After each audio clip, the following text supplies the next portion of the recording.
Good evening to everyone. Appreciate you being here. Glad that you came out to be with us as always, as we always try to convey. We hope that everything that we say here can be of some benefit, something that can help you in your Christian walk or help you into starting your Christian walk. I hope there's something that we could say to help that. You know, I was sitting there just thinking about the fellowship, something green, and I had two thoughts. One, just because it's something green don't mean you need to be thinking lettuce or kale or stuff like that. You know, there are other things. There's food coloring for sweetenings if anybody wants to do that. You make it green. And then the next thing I thought is, how can Stephanie turn her bacon crackers into something green? So I just want, so you work on that, see if you can. Not old bacon, not too old, or green crackers that way, but maybe we can color it. Boy, I love those things. Man, those things are good. But I am excited to see what everyone comes up with when it comes to that. I was thinking this week about values. When you think about values, we live by values. Those things that we consider valuable or worth living by. And we all have values. They're very much a part of our life. They're a part of who we are. They're a part of how we make decisions. Now, these values are formed by what we are taught, maybe by our parents or by other things when we're younger. We get our values by experiences that we have in life. We get our values, or just by living life within itself, we can get our values. Now, we learn these values, and they begin to form when we're making decisions. Because when it comes to values, first, we're aware that we make them, and we realize that we make our decisions whether we realize we do it or not. What we do is we take our values and we rank them. And then when we make a decision, we run every one of our decisions through the grid of our values, and depending on how we have ranked our values will depend on the decision that we make. And there's a lot of things in which we do this. Take, for example, it's getting springtime. Hopefully it stays springtime. What was this last one? Blackberry winter, or I don't know, something winter. There's 2 or 3 winters before we get into spring. But we're getting into spring, and as you look out into your yard, you notice your yard is going to need mowing. You're going to need to be picking up sticks and debris from the winter and the storms and all this. So you pick a Saturday to do that, and that morning comes, and you're getting ready to do all that. Then a friend calls. That friend said, let's go out and do something today. Go eat lunch and do some things, and they name off some things, and now you've got a decision to make.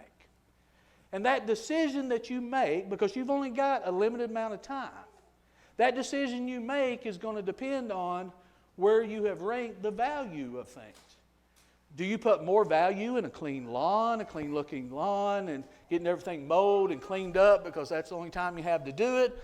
Or do you value going out with recreation and enjoy some companionship with a friend? Nothing wrong with either one of them. But you have to make a decision, don't you? You have to determine, and depending on where you value those things, is dependent on what you're going to do. Now, if you call me, if I'm getting ready to mow, I want to do something, I'm going to pick mowing. I enjoy mowing, so it better be something good for me not to mow. But that is how we rank things, isn't it? And a lot of times we rank things based on maybe its beauty or its function. You know, some people don't put much value in how a vehicle looks as long as it gets you from point A to point B.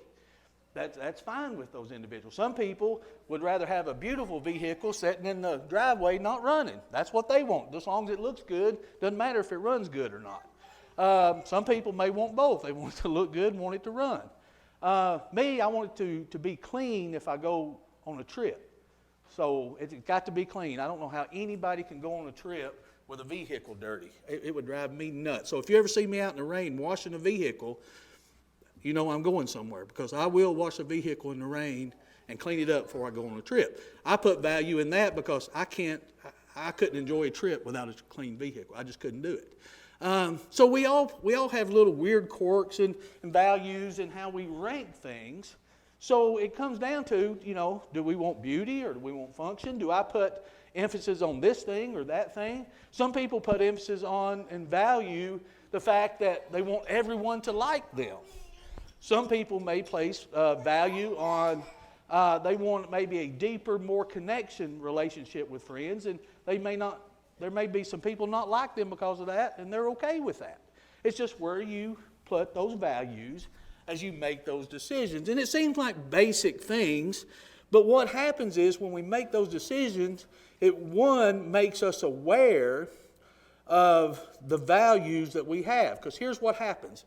When we have values, like I said, of normal things, and there's things that we think we put value in and that we think we care about, but maybe a crisis comes along, or maybe a trial comes along, or maybe a very important decision comes along, and that's when you really find out what your value, where you place value, certain things of value. A couple things that happened to me this week, or last week. I was helping a friend out at their house, and we were doing some things, and we happened to be standing outside, and they were having some other work done. And a gentleman pulls up because that work is done, and I heard him say, "What I quoted you, if they charge you more, I'll make up the difference." And that struck me as odd. I don't know if I've ever heard anybody say that before. So I even asked him, I said, "Did he say what I thought he said? That he would make up the difference?" Yeah. That's what he valued. That's what he considered important. Now, here's what it may have been. He may have got in construction and thought, I want to get in construction because I like using my hands. I like meeting people. I like doing jobs. I like working hard. He may place value on all that, but at that point, he had a decision to make. He could have placed value on money and greed and did something different, or he could have placed value on his word and the truth and did exactly what he did. And that's what he did. So that was a good example to me of where his values were. Then, right after that may have devastated me so much, that's when I got the flu, and I got sick, so I missed a few days.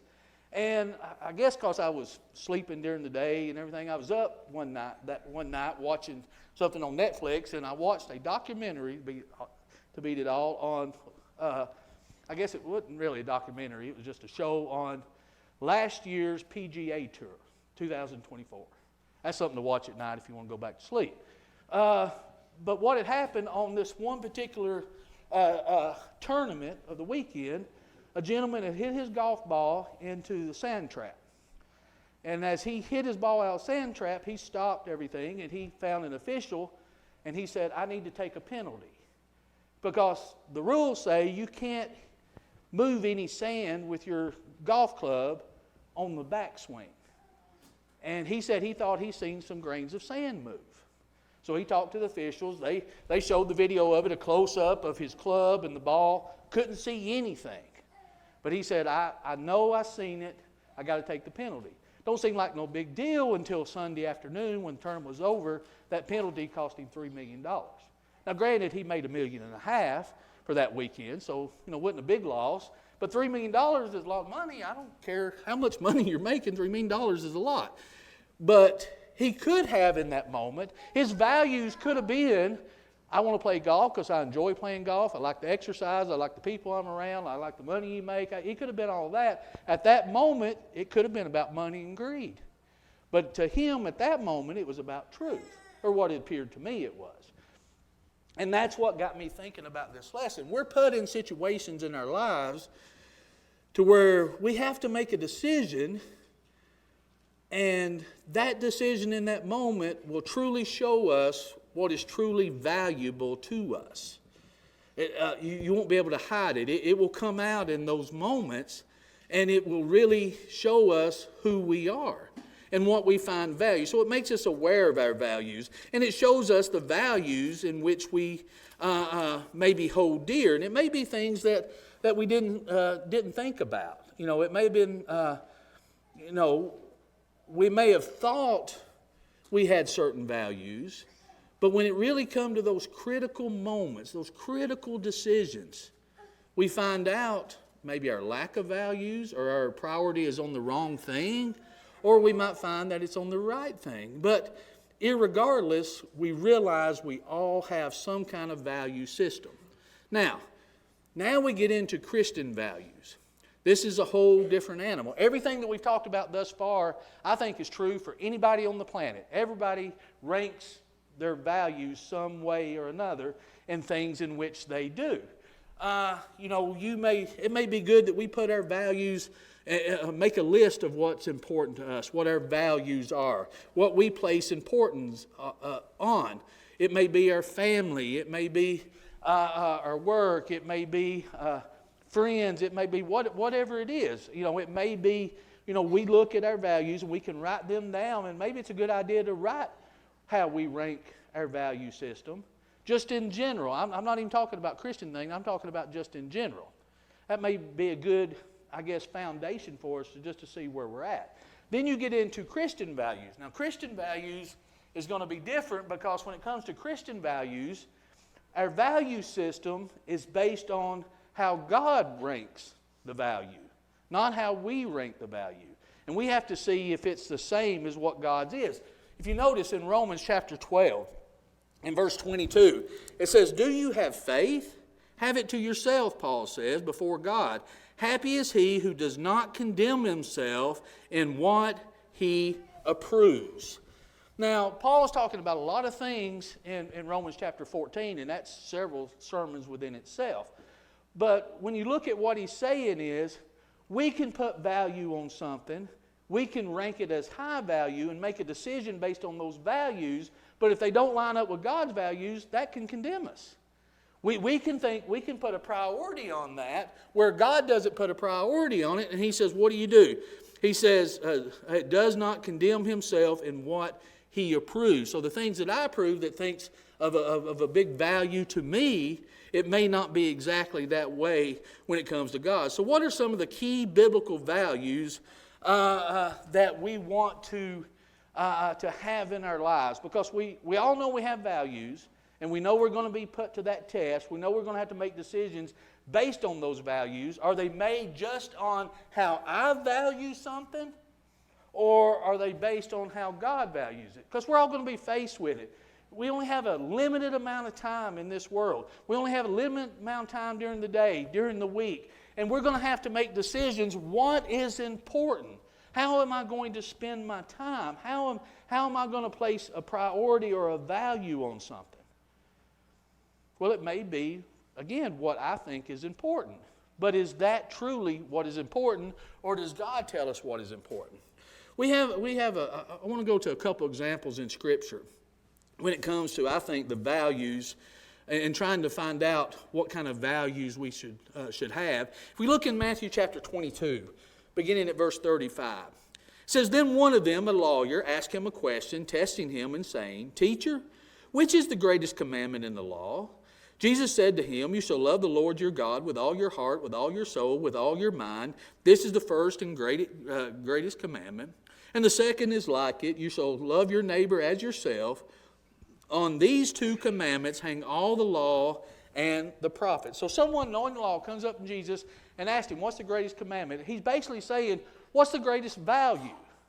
How should I value what I'm doing? What is it I should be doing? What should I be placing value on? What should be at the top of the list? And I think here we have the most concise statement and clearest statement on values that I think we could have. He says, you love the Lord with all your heart, with all your soul, with all your mind. That's number one. You put Him first. That's the top of the ranking of your value system. And every decision you make, when you come to a decision that you have to make, when it runs through the grid of your values, that's at the top of the list. The second one is love your neighbor as yourself. So it's about what your relationship is with God and what our relationship is with those that are around us. That's how we need to rank our value system when it comes to these things. So Jesus gives, and we could really stop right here. Jesus gives a clear answer to that. You know, it seems simple and it seems basic, but there's going to be times in our life where we're going to have those pivotal moments where we're going to have to decide. It's not about whether to mow the yard or whether to go to L-Tap and eat. It's not about whether we're cleaning our car or not. It's not a matter of what our car looks like or not. It's a matter of, I've only got so much time. How am I going to spend that time? Well, what is important? Yeah, family's important, job's important, friends are important. These things are all important, like we talked about in the last lesson I did about distractions. It's not about doing these things. It's about maybe deciding on how we decide these things where it become wrong. And sometimes it's hard to put things in priority. It's hard to know exactly what it is. Now, Jesus isn't saying here, you drop everything, you quit your job, you ignore your family, you do all this, and all you do is look up at the sky and you just put me first and say, okay, God, just take care of me. That's not what he's saying. He tells us if we put him first, he tells us how to be within our families. He tells us how to be within our job. He tells us how to be with our friends. That brings us into Job. I think Job is another good example of when it comes to values and it comes to integrity and describing the values that we should have. If you remember in Job chapter 1, beginning in verse 8, what was it that God said when it came to Job? It says, "Then the Lord said to Satan, have you considered my servant Job? There is none like him in all the earth, a blameless and upright man, one who fears God and shuns evil." Sounds like Job has a pretty good value ranking system, doesn't it? Sounds like he's a man of integrity. And that's what it really boils down to. We're going to get into that. It boils down to integrity. So this is how God describes Job. But then we know that Job has all of these troubles that happen to him, all these devastating things that he's going through, all this loss that he's facing, and then his friends come and they question his integrity. They question his integrity because they start saying, well, you've done something, you've sinned, the reason you've gone through this. And Job is upset about this because he can't think of anything that he's done to where, when it comes to sin, that God would be doing this to him. But his friends is telling him, your values aren't right, can't be right, you can't be a person of integrity, you've had to do something. So, what is it? Just admit it. What is it that you've done? And Job can't think of anything. So we go to Job 31. And in Job 31, Job gives us, I think, a pretty good list of the values in which we should have. He's actually defending himself of how he lives his life, of how he values things, how he walks in integrity. And he says, this is what I'm doing, so why am I going through this? So as we look here in Job chapter 31, we can start in verse 6. It says he talks about the value of honest scales. He said, let me be weighed on honest scales, that God may know my integrity. Well, let's go back up to verse 1. Did I put 1 in there? Yeah, it was on the list. Okay, let's go to verse 1 if you don't care, Job 31. He starts out here first. He said, I have made a covenant with my eyes. Why then should I look upon a young woman? So he starts out here about his faithfulness to his wife. He said, I'm not going to commit adultery. Why would I look upon a young woman? I've made this commitment to my family.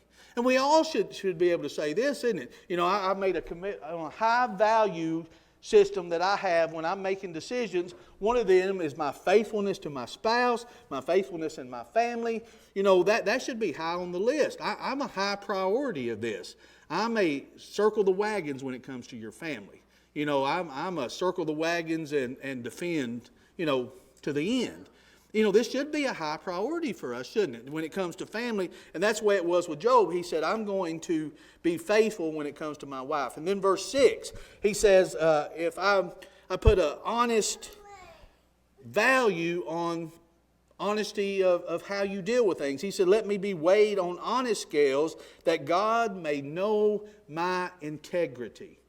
He says, if I'm being weighed on an honest scale, and he's saying this, God, weigh me on an honest scale, because he's defending himself with God here to himself. He said, you weigh me on an honest scale, and what you're going to see is me walking in integrity. If you judge me, if you look upon me, if you weigh this out on an honest scale, this is what you're going to see. And then he starts describing why. Look at verse 13. He talks about the value of treating his employees with justice. He says, if I have despised the cause of my male or female servants, when they complained against me. So he's talking about the relationship of the employer and the employee, and he's talking about, just as he said, you'll see that I'm walking in integrity of how I treat those individuals that are my servants, that are, in handling my business. I treat them well. When there's a complaint, I stand wide open because this is how I live. This is how I treat people. Then you go to, starting in verse 16, he mentions that he lives by the value of sharing with those in need. He says, if I have kept the poor from their desire, or caused the eyes of the widow to fail, or eaten my morsel by myself, so that the fatherless could not eat of it, but from my youth I reared him as a father, and from my mother's womb I guided the widow.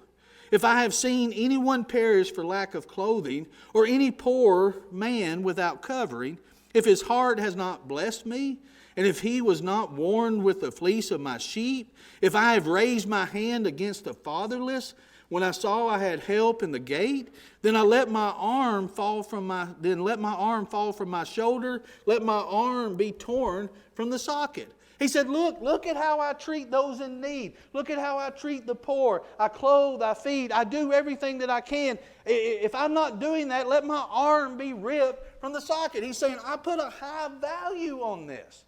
I put a high value on what I'm supposed to do.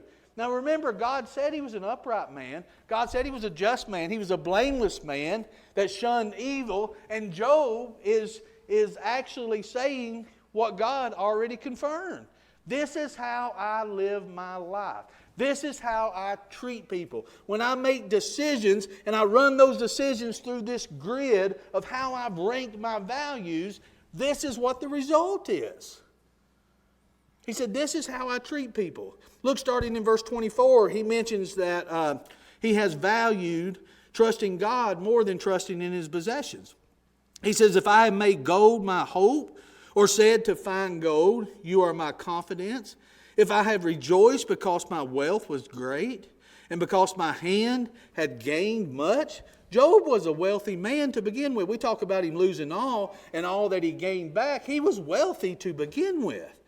And he says here, that's not what I called my treasure. That's not what I trusted in. That's not what I put my hope in. What I put my hope in is God, not in things. So again, he's confirming what God already said. He said, this is how I make my decision. This is where I put my values. Then starting in verse 29, we find that he was concerned of how to love his enemies. He says, if I had rejoiced at the destruction of him who hated me, or lifted myself up when evil found him, indeed I have not allowed my mouth to sin by asking for a curse on his soul. He said, I don't look at my enemy, and I don't look, and I'm not glad when destruction happens. And I've certainly not said curse his soul. He said, that's not come out of my mouth. He said, here's how, and he's just laying out this game plan of where he puts his value. You know, we talk about Job, we talk about his suffering, we talk about all that he went through, but Job here is talking about his life. He said, yeah, I'm going through this now. I don't understand why I'm going through this now. And we may do the same thing.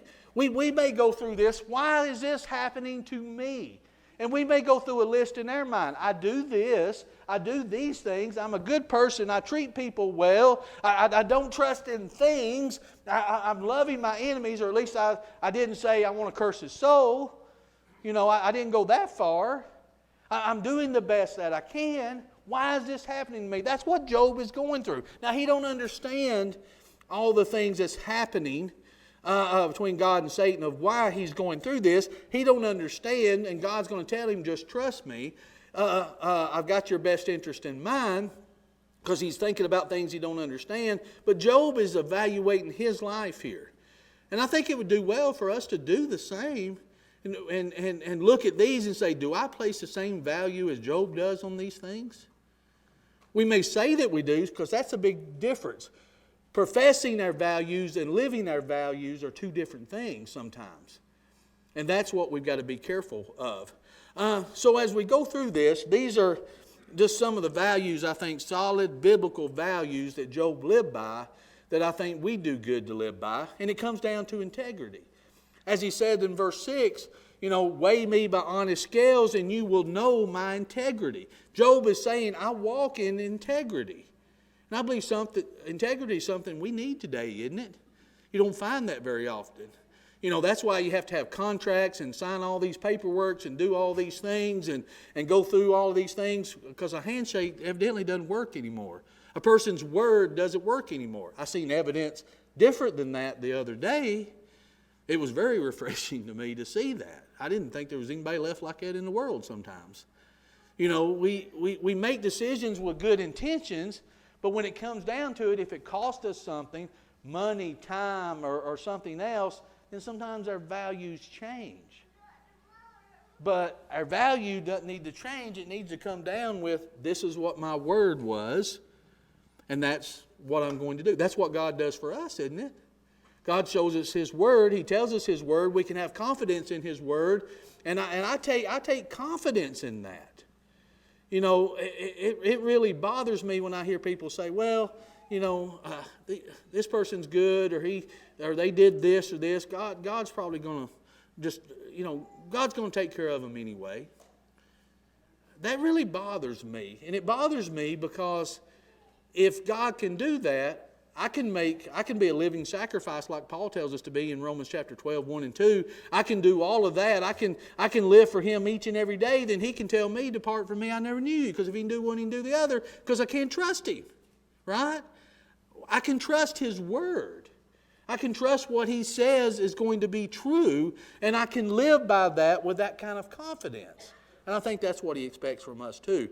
But he goes on and Job actually describes for us in this chapter too what integrity is and living by integrity, or maybe what the lack of integrity could be also. If you look at verse 5, he says, if I have walked in falsehood, or my foot has hastened to deceit. So failing to live by integrity is walking in falsehood and turning our foot to follow a deception. So Job is saying to walk in integrity is to walk straight and not turn from the path that God has set forth to us. In verse 7, look what he says. If my step has turned from the way, or my heart walked after my eyes. In other words, lack of integrity is knowing where the path goes, but stepping off the path.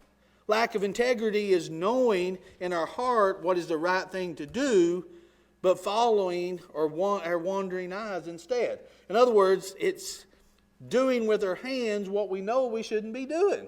That's lack of integrity. Job is saying that. I don't do that. God even said He's one that shunned evil. So we need to take these steps and realize if I'm going to walk in integrity, this is how I have to walk. If I'm going to have the right values, this is what I have to do. These are the things that I do that shows a lack of those things.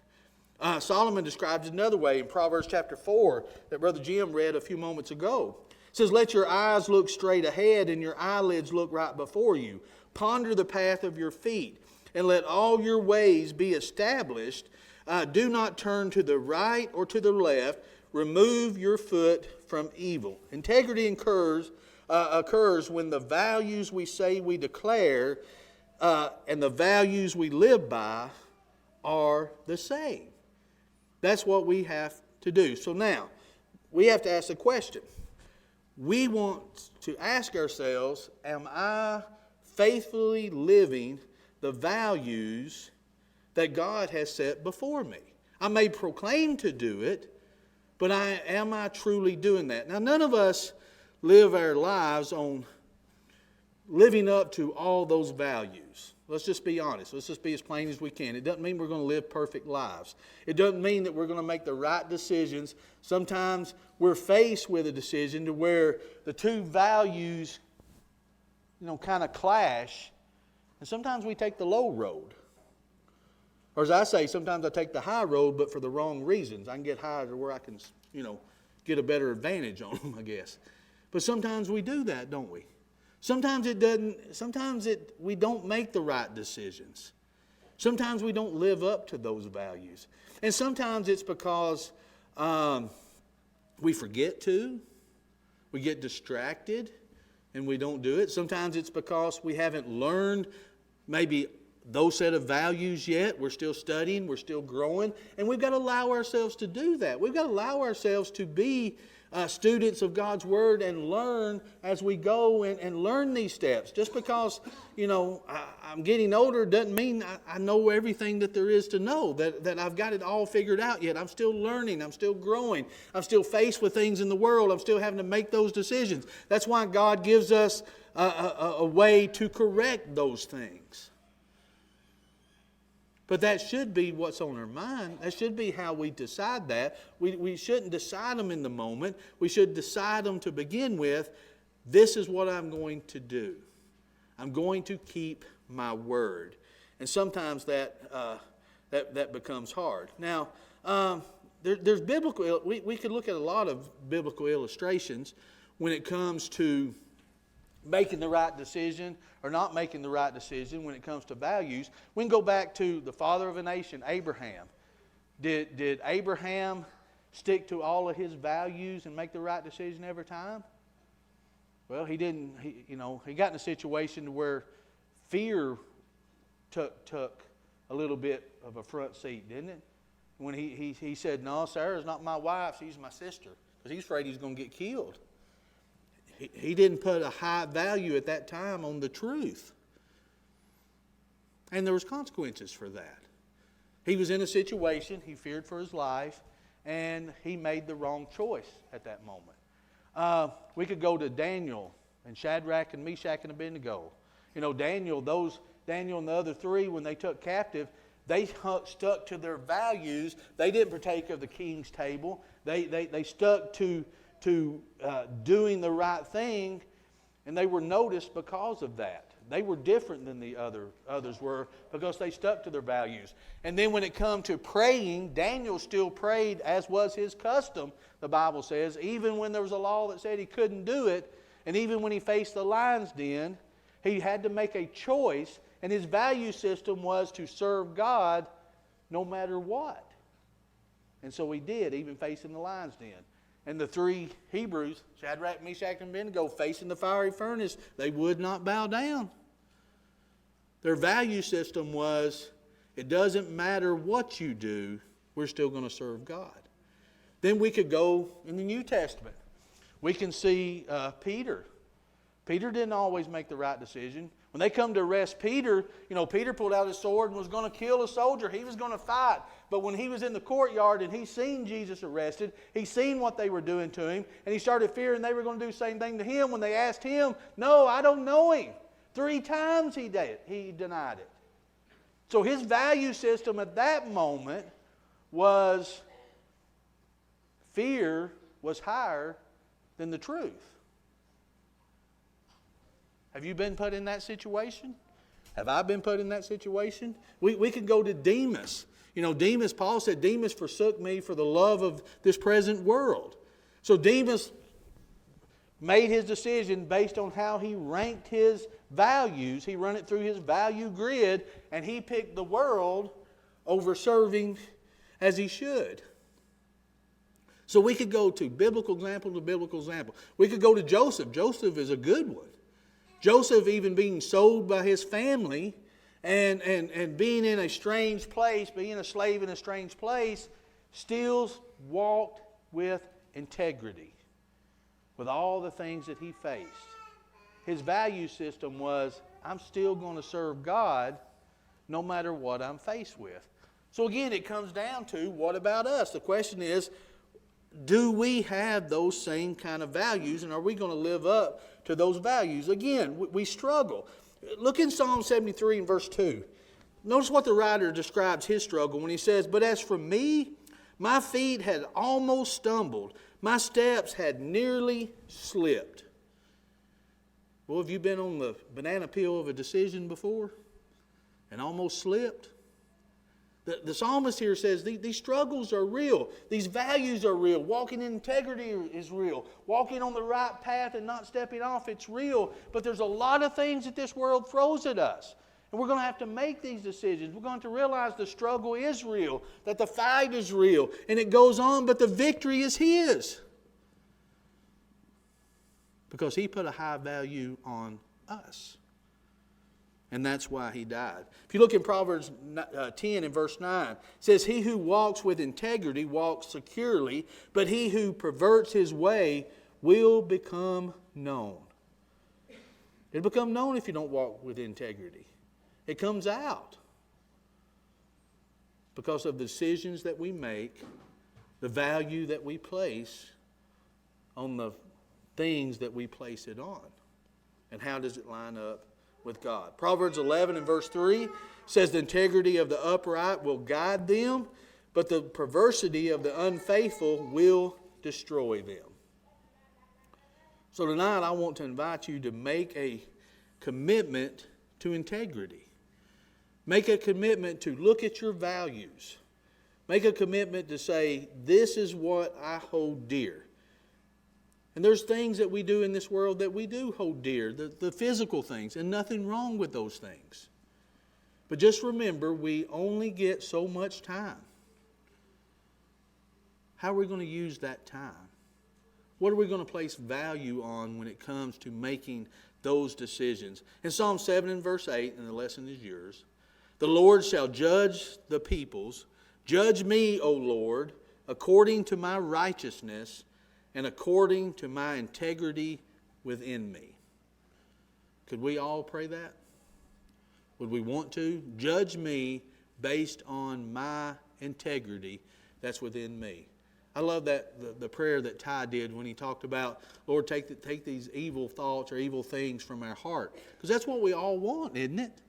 We want to walk in integrity. And to be able to do that, those things can't be present. We need to be like Job, as God said. We're someone who shuns evil, who walks upright, who's just, who's blameless. Doesn't mean we're perfect, but we're walking in the light as He is in the light, so His blood can continue to cleanse us as a child of His. That's what we're striving to do. That's what walking in integrity is. That's what putting a high value where God does. That's all it is. Sounds simple, but it can be difficult.